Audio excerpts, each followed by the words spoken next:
As we honor veterans on Veterans Day and throughout the month of November, it is a pleasure to have our guest Frank Weisser. Is a U.S. Navy commander who joins us this morning on Jersey Magazine. His recent book, Lead Solo: Learning Life's Vectors from an FA-18 Blue Angel Aviator. Frank, good morning and welcome. And I should let our listeners know that while they may not know your name, they probably know you by the back of your head.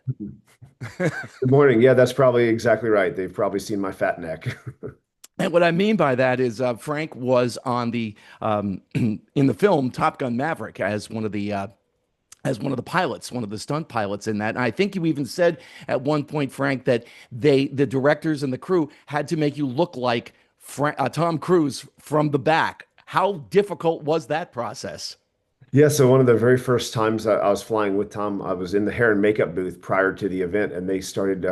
I just sat down, kind of oblivious to what was going to take place, and the gentleman in there starts shaving the back of my head with clippers. And I thought, oh my gosh, what are you doing? And he's like, oh, we have to make your hair look like Tom's, or the character Maverick, you know. And so ultimately, they glued Maverick's hairline onto the back of my head, almost like a toupee, but along the lower back, because the character's hair is obviously longer than a normal military haircut would allow. And my hair was short already, but it became shorter to allow that hairline glued on. Because what you see it in the movie, the helmet doesn't cover all the hair, so you see the hair protruding from the bottom. And all that is to say that no detail goes unnoticed or unattended to in a movie of that magnitude. There's actually a funny story in the book. I forget what chapter it's in, but you're on a flight, and I believe you're reading a book, and the woman next to you is watching Top Gun Maverick. She notices that you're looking at the film, and she said something to the effect of, "Oh, it's a good movie. You should watch it sometime." Yes, she did. That's exactly right. And another part that is not included in the book was as I was writing the book, and I had a long flight, an international flight coming home, and I had my laptop up on the tray table or whatever, and I'm typing a chapter, and I'm including stories of some kind of behind the scenes events that took place on that in that canyon run that Tom and I flew together. And as I look up from writing the book, in the seat in front of me was watching that exact same scene. And it was almost like this really ironic situation where I'm writing what happened, what led to that scene taking place, and someone right in front of me is watching it. How tempted were you to say, "You've been looking at the back of my head"? Exactly. Yeah. Hey, that's me. I think you actually said, though, now I'm really not that much into aviation. No, if you start a conversation like that, one, no one's going to believe you, and two, it's going to probably not go the way you'd want it to go. So yeah, I said something to the effect of like, "Oh, airplanes don't do it for me," or something like that. And in fact, your naval career started out with you wanting to be a Navy SEAL. I know aviation was second, but you failed at that, becoming a Navy SEAL. What was it that led you to want to become a SEAL in the first place, Frank? I had wanted to be a SEAL from, I don't know, 10 or 12 years old. I loved water sports. I loved scuba diving. I loved rock climbing. I was into the outdoors. So it seemed like to me, all of the activities I really enjoyed as hobbies and as ways to challenge myself all kind of lent themselves towards the life of a Navy SEAL. And this was in the 90s when most people hadn't heard of Navy SEALs, truly. I mean, 9/11 and the OBL raid and some of the incredible stuff SEAL Team 6 has done that they've gotten credit for has made SEALs more well known and popularized. But back then, no one really knew what they did or who they were. And the idea that you could take a group of Navy elite warfighters and jump out of an airplane at 40,000 feet and parachute into the ocean and then swim ashore or come through underwater submarines and then bring the fight to the enemy was really an incredible aspect of Navy and Marine Corps warfighting capability. So I loved it for that reason.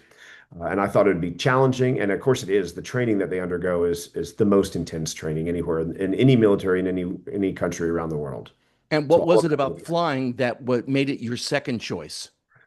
well, the trick with flying, certainly at the Naval Academy, is if you put in for that, you service select to fly. And our aircraft vary wildly. I mean, you could be in a helicopter, or orbiting around the aircraft carrier, waiting for someone to unfortunately eject and then pick them up. Or you could be flying people to and from the carrier in an onboard delivery or maritime patrol. We have a variety of different aircraft. If I could have, at the time, I wanted to serve in a meaningful way and being a fighter pilot would have obviously checked that box in my mind as a young man, but that's not a likely scenario. A low percentage of people end up flying in fighters, and me having no experience meant even less likely that I would be lucky enough to get that spot. And it is a lot of luck. I mean, you can do as well as you all the effort you put into flight school, but it's a timing thing, and so it's more lucky than good probably in most cases. You mentioned in the book that you had trouble even taxiing at one point early on, let alone trying to fly a plane, land it, whatever. You go from difficulty in taxiing to, hey, we think you'd be a good candidate for the Blue Angels. How did that happen? Thankfully, taxiing is a small part of our aviation event. I don't think I'm good at it still to this day, actually. I fly in Gulf Streams, and my biggest challenge is taxiing the thing around smoothly, not flying it.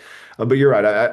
I kind of referenced the fact that in aviation, I failed in aviation and then continued to fail past that.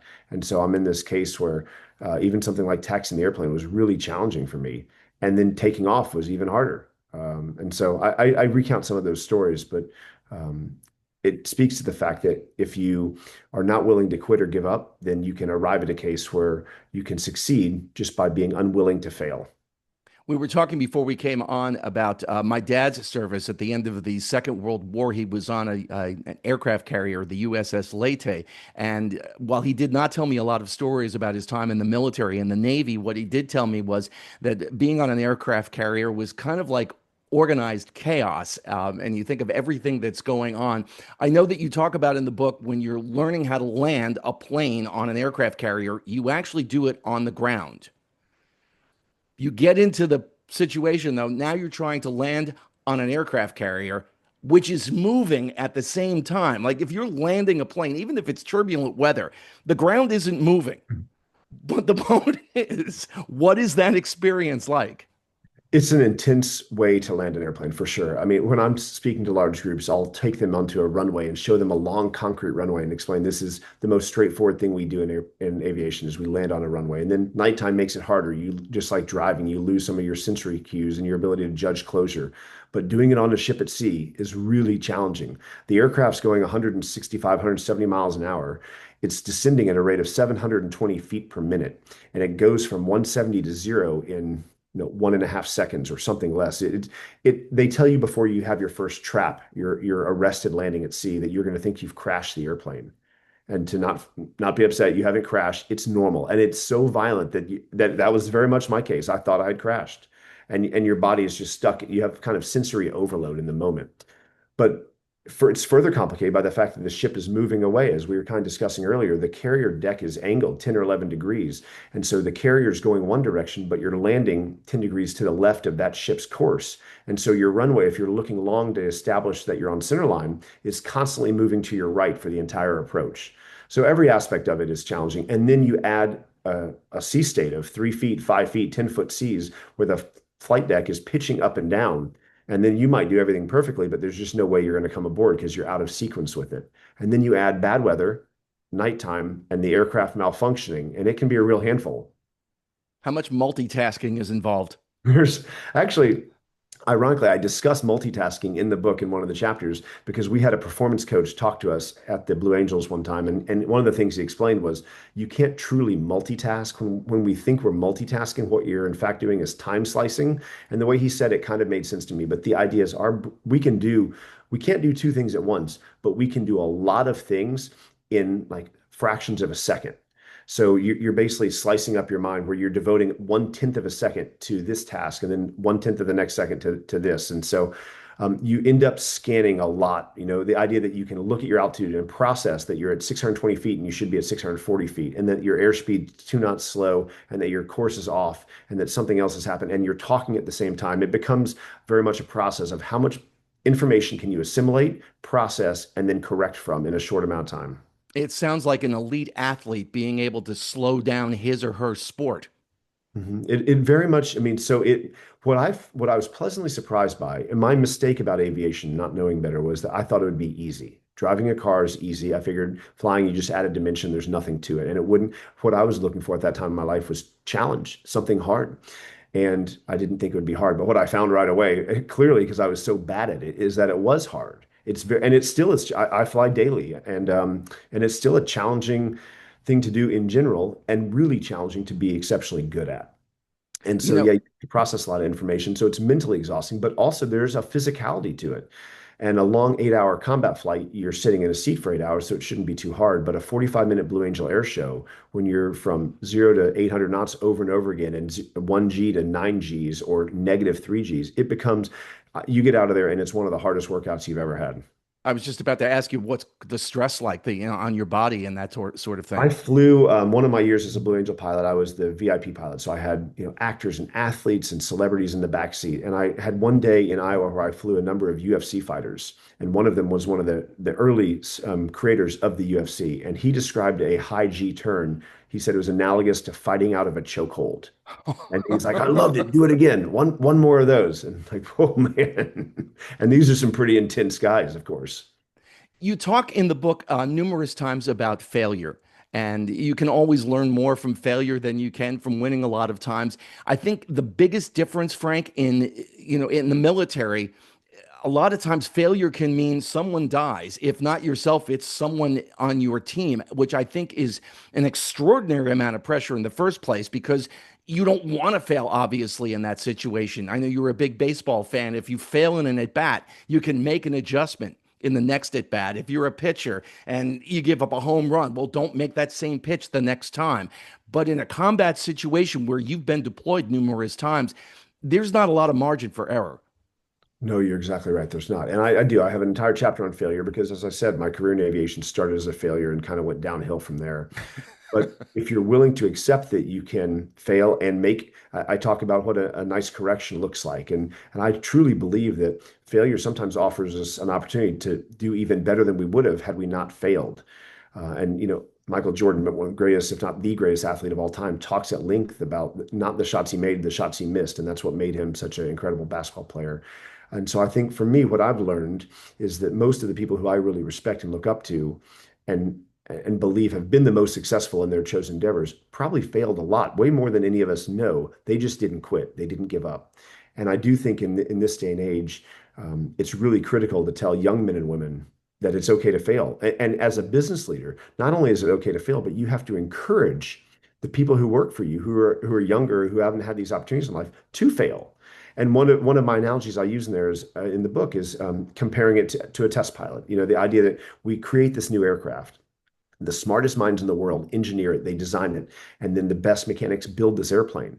But then it takes a test pilot getting in there and taking off to really know what it can and can't do. And so a human being goes into a seat and flies so high that the aircraft engines quit or the fuselage stalls.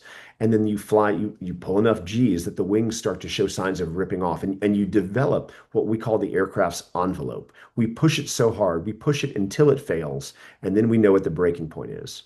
And as human beings, we have that same envelope, except there's a benefit that it can expand. But if we don't push ourselves to the point of failure, we never really know what we're going to accomplish. You referenced Theodore Roosevelt a few times in the book, and Theodore Roosevelt is the subject of a new book by Brett Baer, who we had on recently as a guest, and just a fascinating person. But Roosevelt himself had talked about failure on different levels. For sure. That's one of the quotes and the speeches of his that we would make students at the Naval Academy memorize. But it's the man in the arena, which even lately has gotten some attention. But yep, it's not the critic who counts. And so it references the fact that people who dare and dare greatly are going to be the ones who are ultimately successful because they put themselves in position to fail. And in doing so, they find that can expand their personal envelope and accomplish more. Gary Vaynerchuk, I'm not sure if you're familiar with him, but Gary Vaynerchuk, the entrepreneur, and he's all over social media, talks all the time about falling in love with failure. And Mhm. on the surface, that seems kind of odd. But when you explore it the way you just mentioned it and you think about, I can learn from this, it just means I haven't found the right solution yet. It takes on a whole different perspective. That there's another great quote that says, I haven't failed. I've just found 10,000 things that didn't work. Exactly.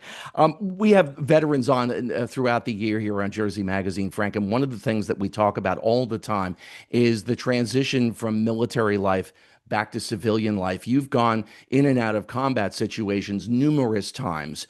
What has the transition been like for you? What's it been like for your family? I think for my family, it's been terrific in the sense that I can control my schedule and I'm not gone for long periods of time. And that was really the decision I made. Everything about the service and the military, I loved. I love naval aviation. I still love it for a million reasons. I found it challenging to balance being a husband and a father and also a full-time naval aviator. And it's not easy to do. I also reference the fact that when we're serving our country, we get fitness reports every 6 months or a couple times a year where we get evaluated based on our peers and how we're doing relative to them. But what we didn't get was fitness reports from our spouses. I mean, we might get it every night when we come home, but you're not rated as far as what kind of father or husband you are. And if we were, that might alter some people's, life. It's really easy. I have a chapter on courage, and I deliberately wrote that because it's not the courage that is the traditional kind of courage, charging into a firefight or jumping on a grenade. That's what we all think of as courage. But there are a lot of other kinds of courage that I think are really relevant. And in some cases, choosing your family over your career takes courage because it's really easy as the individual serving to say, for my own selfish reasons, I want to push to the next promotion, to the next opportunity. And so it does take courage to not do that, to put your own selfish desires behind something else that matters. But I think to your point, for me getting out, what I found was the hardest part of my personal transition was finding purpose in life in what I was doing. Sometimes our job doesn't define us. Sometimes we work to live because our hobbies and our family and our friends define us. But one of the great things about the military and naval aviation for me was that I had purpose in my hobbies, and I'd love to be alive and to enjoy my time. But I also found purpose in my job, and it defined me to some degree as well. And so you wake up every morning excited to go to work, and so that passion and that purpose I found harder outside of the military. You can get all of this and more. It's a great read. Lead Solo Learning Life's Vectors from an FA-18 Blue Angel Aviator. Frank Weisser, thank you so much for your time. For listeners who want to learn more, they can go to your website, Frank Weisser, WEISSER.net. And I thank you for your time this morning here on Jersey Magazine. Wonderful to talk with you. I appreciate it.